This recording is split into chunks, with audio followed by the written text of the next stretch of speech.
Bloodfiends! Let's talk about them! Bloodfiends, once a part of the more elusive elements of Project Moon setting, is now at least in a position where we can get a proper look at them. They're still loaded with mysteries and uncertainties, but at least we can talk about them in a more objective sense. Subjectivities are inevitable because there isn't enough information about them that has been brought into certainty, but I did my best to collect as much as we know about them now. If you were wondering, the sources of my information that I will be drawing from for this video are the following: Distortion Detective, Warp Express, Canto 7, Nosferatu's translated log, not officially proper information by the way, Virgilius' passives, and a few little other tidbits here and there. Hope you can sit down, get comfortable, because we have quite a bit of information to be getting through. This was something that won a poll. I do polls occasionally to determine what type of video to do, but I'm pretty thick on a backlog right now, so you probably won't see a poll when this video's over, but just know I do them occasionally.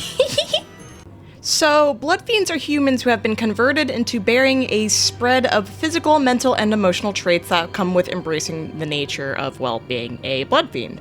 Bloodfiends have not ceased being human per se, as the head is allowing of post-human transformative entities such as, like, mermaids or sweepers, as I've stated in my previous video. Click the link in the description if you want to check it out. Anywho, yeah, you're not determined to be Impuritas unless you are just never human to begin with. Though amongst these line straddlers, Bloodfiends are the most visually resemblant of normal humans. The only major obvious changes that take place physically are the reddening of the individual's eyes, the capacity to control blood, and appearing to be completely incapable of aging past when they were embraced.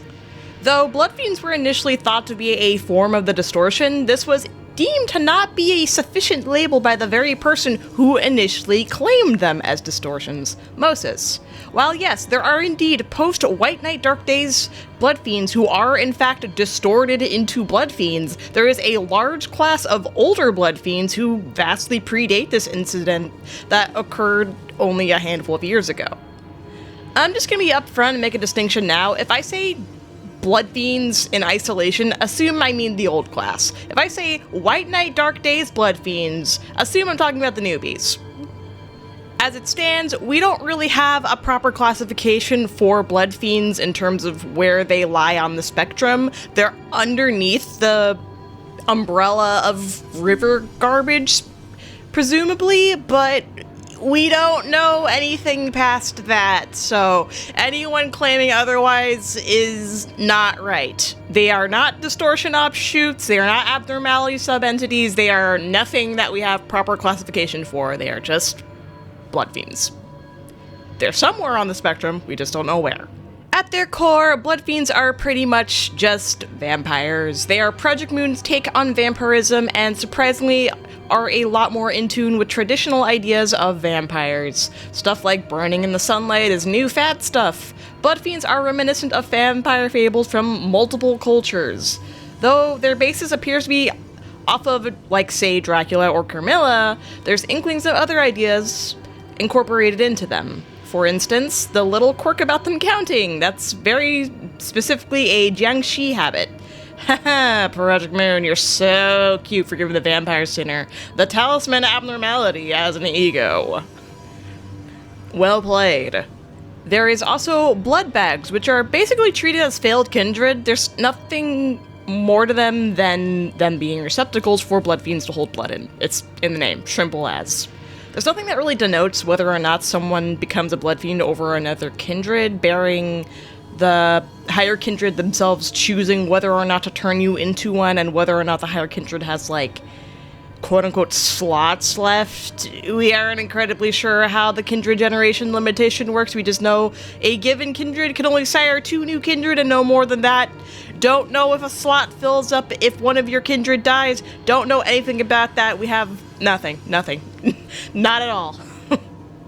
So, Bloodfiends appear to have some noteworthy differences in physicality than humans do. They are capable of having long-lived lives, a high regenerative factor, the ability to congeal blood into attacks or weapons, and overall seem to have a higher floor of physical fitness compared to a typical human, but measurably not outclassing augmented humans unless you're an upper Kindred. Like, I'm talking second or first generation Kindred here.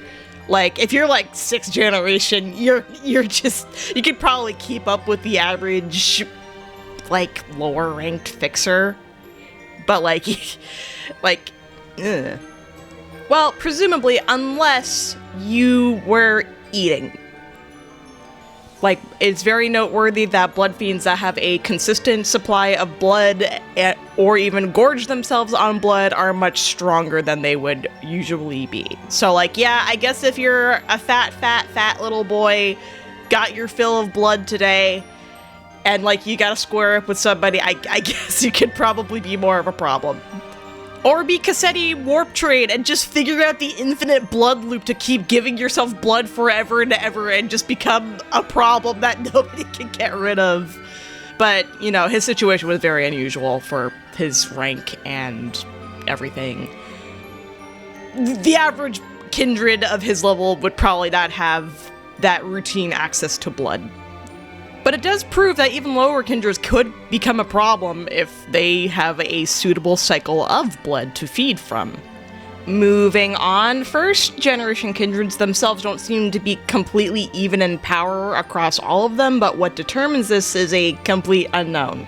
We just know that Don Quixote Sr. is a turbo-busted, if not the strongest acting first Kindred that we've been made privy to, given the Manchikins family's intrusion was all that was needed to topple the war over. Like, also, oh my god, this guy is just insane.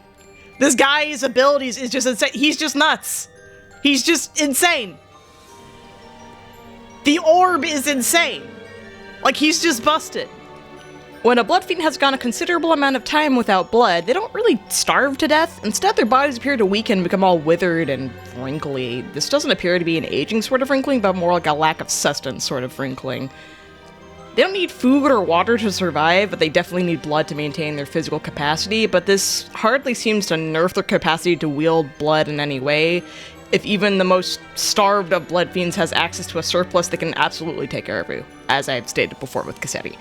And also the Manchikin Bloodfiends. Sure, they're all wrinkly and a bit weaker, but yeah, they could probably take care of you if they were pretty strong when they're fit. Something about a Bloodfiend's eyes appear to be important. Virgilius' eyes have special properties, as noted that they kind of feel unnerving to look at, and also he's able to rein in a second Kindred with them. Don Quixote Sr. specifically covers his eyes with the helmet, and there's even a single second Kindred eye that's put on display in Emil's exhibit, implying the eye alone is worthy of display for whatever reason. Eyes are the window to the soul after all, so probably having something to do with that alongside other, like, Bloodfiend nuance things, I don't know. Bloodfiends also appear to be notoriously difficult to kill if you don't know what you're doing. A stab to the heart or the destruction of the brain seem to be the only reliable killing methods for the majority of Kindred, but this might be different for the higher or more powerful ones. We do know that fire is also pretty effective with them. To what extent, I'm not sure, but, you know...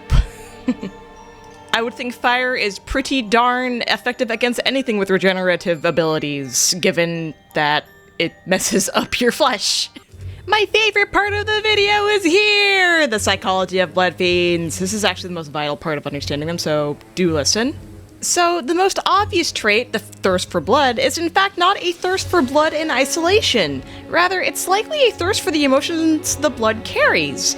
They most certainly don't consume blood for physical sustenance, no. It's the psychological aspect that feasting on blood fulfills. The fresher the better, as fresh blood likely carries the strongest element of emotions as it's fresh from a human.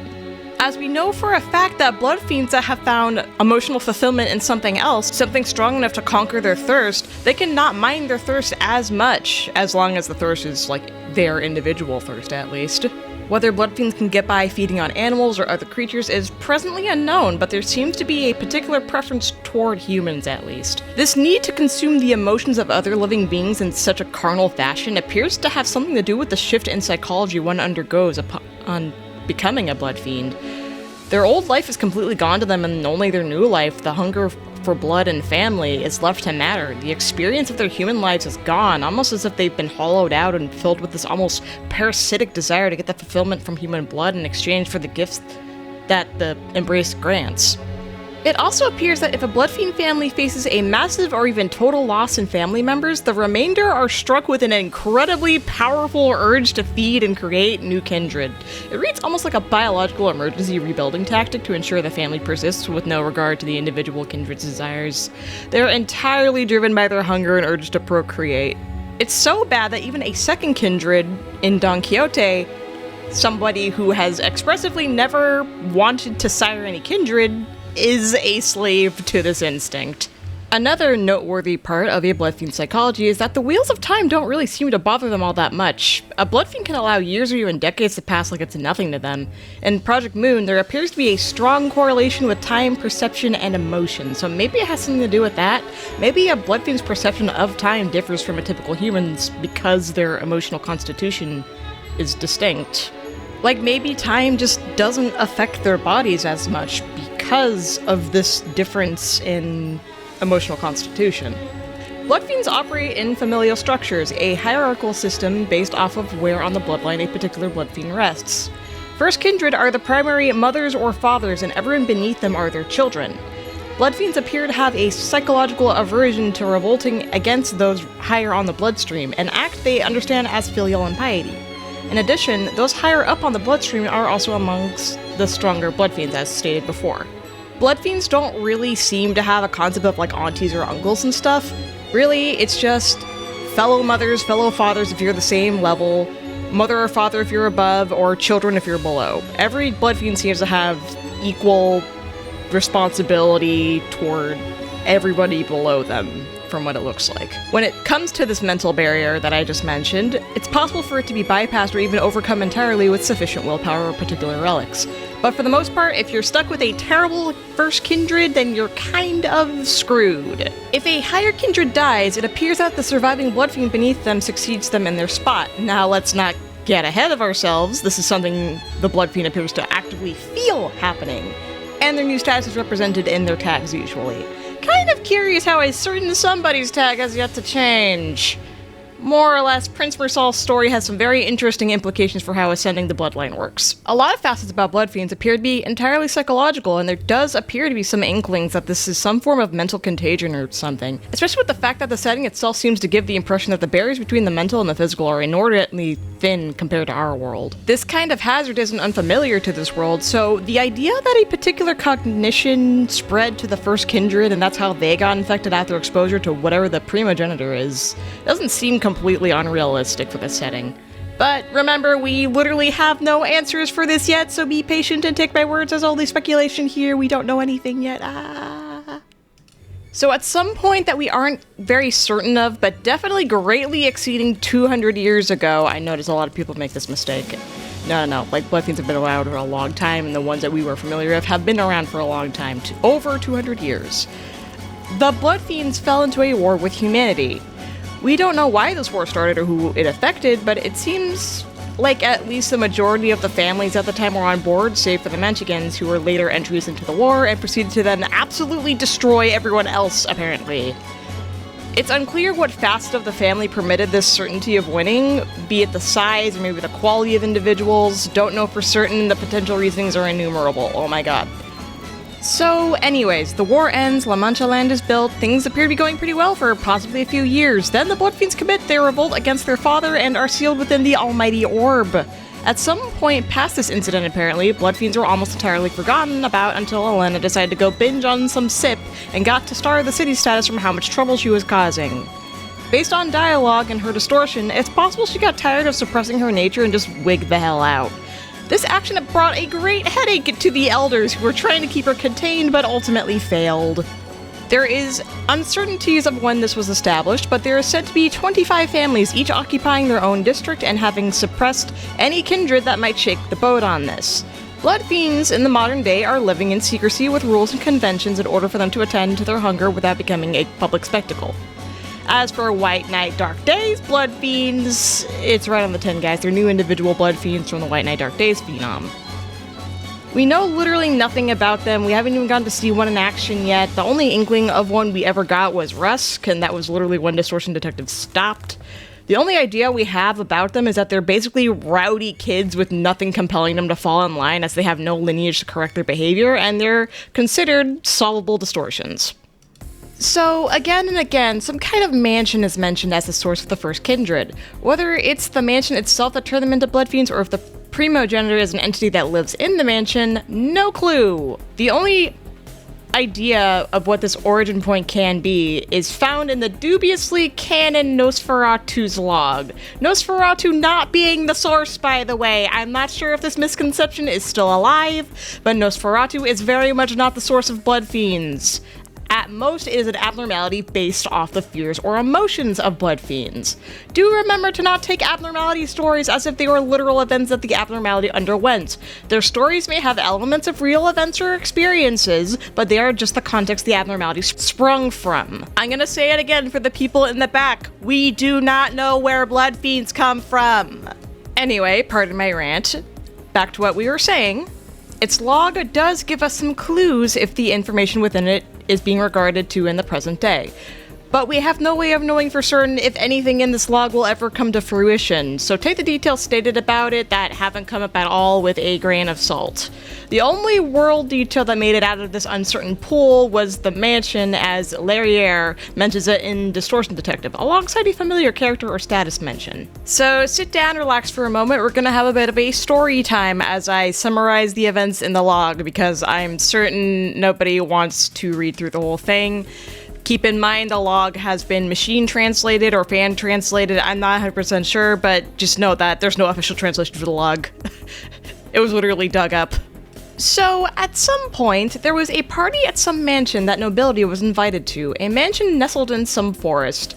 Our first named character, Tube, is the subject of our omniscient point of view of the situation, having heard a scream and seeing people gathering. Peridot, a chef that was catering the party, had suddenly collapsed and had seemingly fallen ill.